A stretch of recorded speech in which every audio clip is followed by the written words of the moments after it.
বাংলাদেশে কয়টা জেলা আছে? 64টা জেলা, রাইট? কিন্তু আপনি কি জানেন আজকে 64টা জেলা এক জায়গায় একত্রিত হয়েছে? এই কি অবস্থা সবার? আমি এখন আছি ড্যাফোডিল ইন্টারন্যাশনাল ইউনিভার্সিটিতে। আজকে ঐতিহ্যের হাট আয়োজিত হচ্ছে ডিপার্টমেন্ট অফ ইনোভেশন এন্ড এন্টারপ্রেনারশিপের উদ্যোগে। মূলত 2022 সালের জুন মাসের 23 তারিখ প্রথম ঐতিহ্যের হাট আয়োজিত হয়। আজকে চতুর্থ আসর 2025 সাল। ঐতিহ্যের হাট জিনিসটা আসলে কি, খায় নাকি মাথায় দেয়? ঐতিহ্যের হাটের কনসেপ্টটা কিন্তু সিম্পল। ঐতিহ্যের হাট আপনাকে কি বলতেছে? বলতেছে যে এখানে বাংলাদেশের সংস্কৃতি, বাংলাদেশের ঐতিহ্যগুলো তুলে ধরা হবে। এখন এগুলো কে তুলে ধরবে? এগুলো তুলে ধরবে স্টুডেন্টরা, ড্যাফোডিলের স্টুডেন্টরা। কিন্তু ঐতিহ্যের হাট অর্গানাইজ করতেছে ইনোভেশন ডিপার্টমেন্ট। এর মানে কি শুধুমাত্র ইনোভেশন ডিপার্টমেন্টের স্টুডেন্ট ঐতিহ্যের হাটে অংশ নিবে? ব্যাপারটা কিন্তু একদম এমন না। ঐতিহ্যের হাটে অংশ নিতে পারবে ড্যাফোডিলের প্রত্যেকটা ডিপার্টমেন্টের প্রত্যেকটা স্টুডেন্ট। এখানে কোনো বাধা ধরা কোনো নিয়ম নেই যে আপনাকে ইনোভেশন ডিপার্টমেন্টের হতে হবে বা আপনাকে বিবিএ ডিপার্টমেন্টের হতে হবে। আপনি যে ডিপার্টমেন্টের হন না কেন, আপনি যদি আপনার জেলাকে রিপ্রেজেন্ট করতে চান তাহলে আপনি ঐতিহ্যের হাটে অংশ নিতে পারবেন। সেই অংশ নিয়ে আপনি কি করবেন? অংশ নিয়ে আপনি আপনার জেলার যে ঐতিহ্যবাহী প্রোডাক্ট আছে বা যে ঐতিহ্যবাহী খাবার আছে সেগুলো হচ্ছে আপনি এখানে শোকেস করতে পারবেন। এখন আমার কাছে যদি মনে হয় যে বিশ্ববিদ্যালয় একটা ইউনিভার্সিটির মধ্যে একটা ইভেন্ট, এখানে আমি কি বা শোকেস করবো আমার প্রোডাক্ট, তাহলে আমি আপনাকে আরেকটা ইন্টারেস্টিং ইনফরমেশন দিই। সেটা হচ্ছে 2024 সালের 18 নভেম্বর যেই ঐতিহ্যের হাট অনুষ্ঠিত হয়েছিল, মানে গত বছর, সেখানে প্রায় 50,000 মানুষ এসেছিল ঐতিহ্যের হাট ভিজিট করার জন্য। এর চেয়েও ভয়ঙ্কর তথ্য হচ্ছে এই একদিনেই প্রায় 1 কোটি টাকার বিক্রি হয়েছিল ঐতিহ্যের হাটে। মানে আপনি চিন্তা করেন, সকাল 10টা একটা ইভেন্ট শুরু হয়, যেটা বিকাল 5টার মধ্যে আবার শেষও হয়ে যায়, সেখানে প্রায় 1 কোটি টাকার কেনা বেচা হয়েছে। তাহলে আপনি বুঝতে পারতেছেন ব্যাপারটা কতটা ভয়ঙ্কর।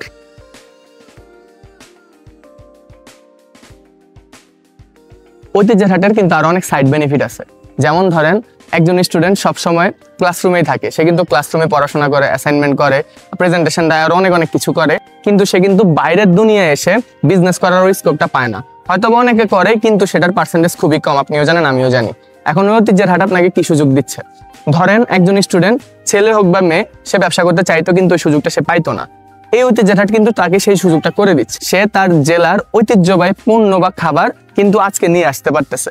এখানে এনে এত মানুষের সামনে, যে 50-60 হাজার মানুষ এখানে আসতেছে ভিজিট করতে, তাদের সামনে কিন্তু তার যে পণ্য সেটা কিন্তু সে শোকেস করতে পারতেছে, সে বিক্রি করতে পারতেছে। কারণ আমি আপনাদের একটু আগে বললাম যে গত বছর 1 কোটি টাকার বিক্রি হয়েছে, তার মানে অনেক ভালোই বিক্রি হয়। সো সে বিক্রিও করতে পারতেছে, সে এখানে একটা উদ্যোগ নিচ্ছে। বেসিক্যালি সে উদ্যোগ নিচ্ছে, আর কিছুই না। এন্টারপ্রেনারশিপের যে মাইন্ডসেট সেটা কিন্তু তার মধ্যে বিল্ড হচ্ছে। এর পাশাপাশি তার কিন্তু আরো অনেক সফট স্কিল ডেভেলপ হয়ে যাচ্ছে। যেমন ধরেন, এই যে আমি আপনাদেরকে একটু আগে বললাম যে এখানে কোনো বাধা ধরার নিয়ম নাই, যে ইনোভেশন ডিপার্টমেন্টের স্টুডেন্টরাই করতে পারবে, বিবিএ ডিপার্টমেন্টের স্টুডেন্ট পারবে না, বা সিএসসি ডিপার্টমেন্টের স্টুডেন্ট পারবে না, এমন কোনো নিয়ম কিন্তু নেই। এখানে প্রত্যেকটা ডিপার্টমেন্টের স্টুডেন্ট একদম মানে মিলেমিশে কাজ করতে পারবে। যেমন ধরেন আমার ডিপার্টমেন্টে, আমি তো ইনোভেশন ডিপার্টমেন্টে পড়ি, আপনারা সবাই জানেন। সো আমার ডিপার্টমেন্টে কি শুধুমাত্র ঢাকা জেলার স্টুডেন্ট আছে? না, আমার ডিপার্টমেন্টে ঢাকা জেলা আছে, লক্ষ্মীপুর আছে, নোয়াখালী আছে, কুমিল্লা আছে, এমন প্রত্যেকটা জেলার স্টুডেন্ট কিন্তু আছে, ভোলা জেলার স্টুডেন্টও আছে। সো এই যে প্রত্যেকটা জেলার স্টুডেন্ট আমার ডিপার্টমেন্টে আছে বা আমার ক্লাসে আছে। এখন আমরা, এটা কিন্তু ডিপার্টমেন্ট ওয়াইজ কোনো ইভেন্ট না, এটা হচ্ছে জেলা ওয়াইজ ইভেন্ট। সো যখন একটা স্টুডেন্ট, সে হচ্ছে ধরেন ভোলা জেলার, এখন সে তো ভোলা জেলার স্টল দিবে। সো ভোলা জেলাতে আর কে আছে? ভোলা জেলার স্টুডেন্ট হয়তো বা সিএসসিতেও থাকতে পারে, ভোলা জেলার স্টুডেন্ট এনএফিতেও থাকতে পারে, বিবিএতেও থাকতে পারে। সো এই যে প্রত্যেকটা ডিপার্টমেন্টে ভোলা জেলার স্টুডেন্ট আছে, সে কি করবে? সে গিয়ে প্রত্যেকটা ডিপার্টমেন্টের স্টুডেন্টের সাথে কোলাবোরেটিভলি কাজ করবে। এই যে কোলাবোরেটিভলি কাজ করতেছে সে, এর ফলে কিন্তু তার কমিউনিকেশন স্কিল ডেভেলপ করতেছে। আপনি দেখেন, সে যদি কমিউনিকেট করতে না পারে ওই যে অন্যান্য ডিপার্টমেন্টের স্টুডেন্টগুলোর সাথে, তারা কিন্তু তার ফ্রেন্ড না। তারা যেহেতু তার ফ্রেন্ড না, সে কিন্তু চাইলেই তাদের সাথে মানে ইজিলি কোনো কিছু করতে পারবে না যদি সে ভালো মতো কমিউনিকেট না করতে পারে। তাহলে এখানে তার কমিউনিকেশন স্কিলটা ডেভেলপ হচ্ছে। এর পাশাপাশি এই যে একটা উদ্যোগ নিচ্ছে তারা, এখানে কিন্তু অনেক পণ্য, আমি আপনাদেরকে একটু পরে দেখাবো, অনেক মানুষ। সো এই যে এত জিনিস তারা বাইরে থেকে নিয়ে আসলো, কথা ভোলা থেকে নিয়ে আসলো বা নাটোর থেকে নিয়ে আসলো, এগুলো কিন্তু আনতে ট্রান্সপোর্টের একটা ব্যাপার আছে বা আর অনেক আনুষঙ্গিক খরচ আছে, আপনারা সবাই জানেন। সো এই খরচগুলোর জন্য কিন্তু তাদের দরদাম করতে হয়। সো এই যে দরদাম করতে গিয়ে তারা কিন্তু নেগোসিয়েশন স্কিলটাও তাদের মধ্যে ডেভেলপ করে ফেলতেছে। তাহলে আপনি দেখেন, প্রথমে কমিউনিকেশন স্কিল ডেভেলপ হলো, এরপরে নেগোসিয়েশন স্কিল ডেভেলপ হলো, এরপর আরো একটা ইন্টারেস্টিং যে স্কিল হয় সেটা হচ্ছে decision making skill. Decision making skill কিভাবে ডেভেলপ হচ্ছে তাদের মধ্যে? দেখেন, একটা জেলায় কিন্তু 1-2টা পণ্য থাকে না, অনেক পণ্য থাকে। এখন মনে করেন, কথার কথা নোয়াখালী জেলার কথাই বলি। সো নোয়াখালী জেলাতে ধরেন 20 জন আছে। এখন এই 20 জনের ইচ্ছা কিন্তু 20 রকম হবে। একজন বলবে আমি ওইটা আনবো, আরেকজন বলবেন আমি এটা আনবো না, আমি ওইটা আনবো। এই যে 20 জনের 20 রকম ইচ্ছা থেকে কোন প্রোডাক্ট চুজ করবে, এই যে ডিসিশনে তারা আসতে পারতেছে, এটা কিন্তু ডিসিশন মেকিং স্কিল। এই জিনিসগুলো তারা হয়তো বা বইয়ের পাতায় অনেক পড়ছে, তারা হয়তো বা এক্সামে অনেক লিখছে, তারা সবকিছুই করছে, কিন্তু প্র্যাকটিক্যাল যে এক্সপিরিয়েন্স সেটা ওই বইয়ের পাতায় লেখা বা হচ্ছে এক্সামে লেখাচ্ছে অনেক বেশি ইম্পর্টেন্ট।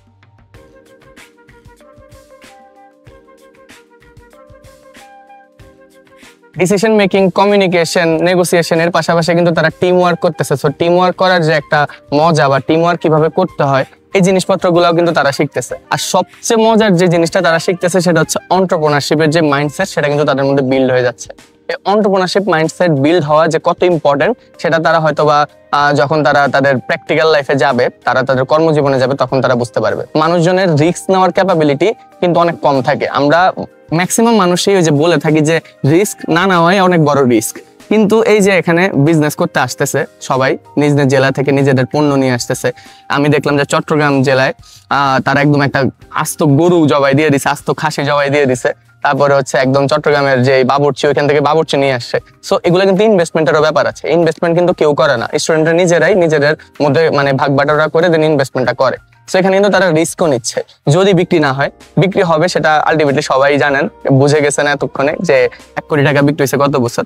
বাট এরপরও একটা চান্স কিন্তু থাকে, বিজনেস রিস্ক আছেই। কেউ বলতে পারবে না আপনাকে গত বছর 1 কোটি হয়েছে, যে বছর হবে এর কোনো গ্যারান্টি কিন্তু নাই। সো এরপরও তারা কিন্তু রিস্ক নিচ্ছে। এই যে একটা আস্ত গরু জবাই দিয়ে দেওয়া, আস্ত খাসি জবাই দিয়ে দেওয়া, চট্টগ্রাম থেকে একদম ডিরেক্ট বাবুর্চি নিয়ে আসা, এগুলো কিন্তু মুখের কথা না।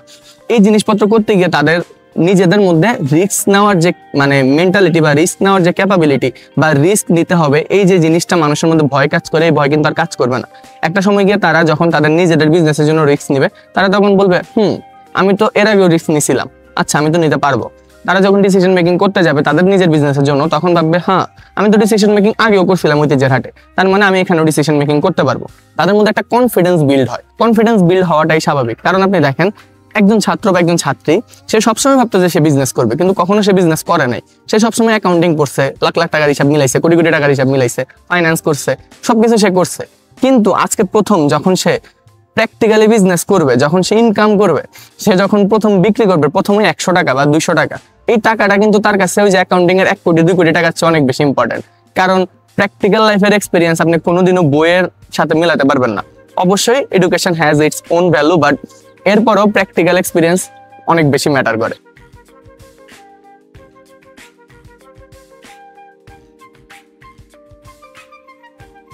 তো ধরেন সেই স্টুডেন্ট সবসময় ভাবতো যে আমি ব্যবসা করবো। আজকে সে প্রথম তার প্রোডাক্ট নিয়ে বা তার খাবার নিয়ে, মানে তার পণ্যই তো, খাবার হোক আর যাই হোক এটা তো পণ্যই।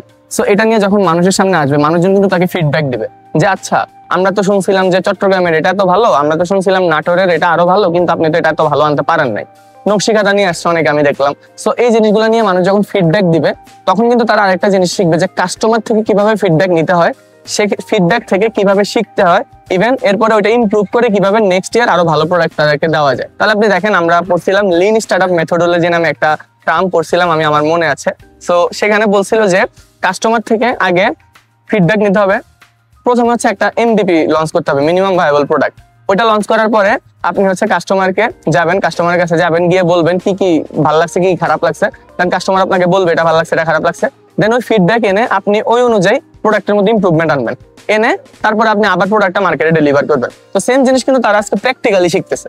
ধরেন যে ব্যক্তি আজকে এখানে নকশিকাঁথা নিয়ে আসছে, তারা যদি কেউ কমপ্লেন করে যে না এটা ভালো লাগে না, এই ডিজাইন না ওই ডিজাইন আমার বেশি ভালো লাগে, তখন কিন্তু এই যে স্টুডেন্টটা সে বুঝবে তাহলে ওইটা বেশি ভালো, এটা বেশি ভালো না। তাহলে নেক্সট ইয়ার যখন আবার ঐতিহ্যের হাট হবে, এই স্টুডেন্টের কিন্তু একটা এক্সপিরিয়েন্স হয়ে গেছে, সে কিন্তু এখন কাস্টমারের যে ডিমান্ড, কাস্টমারের যে নিড, ওই অনুযায়ী প্রোডাক্টটা ডেলিভার করতে পারবে।